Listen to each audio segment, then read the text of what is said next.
بسم الله الرحمن الرحيم. وإذ أخذ ربك من بني آدم من ظهورهم ذريتهم وأشهدهم على أنفسهم ألست بربكم قالوا بلى شهدنا أن تقولوا يوم القيامة إنا كنا عن هذا غافلين أو تقولوا إنما أشرك آباؤنا من قبل وكنا ذرية من بعدهم أفتهلكنا بما فعل المبطلون وكذلك نفصل الآيات ولعلهم يرجعون. واتل عليهم نبأ الذي آتيناه آياتنا فانسلخ منها فأتبعه الشيطان فكان من الغاوين.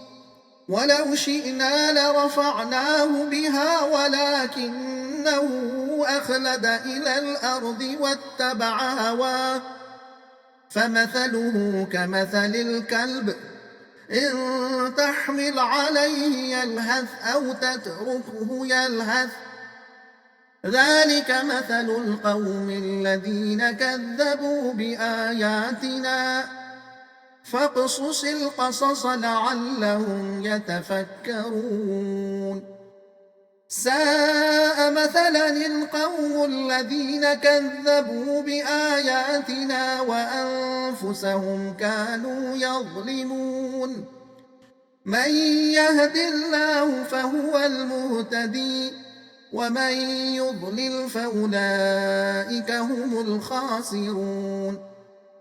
ولقد ذرأنا لجهنم كثيرا من الجن والإنس لهم قلوب لا يفقهون بها ولهم أعين لا يبصرون بها ولهم آذان لا يسمعون بها أولئك كالأنعام بل هم أضل أولئك هم الغافلون.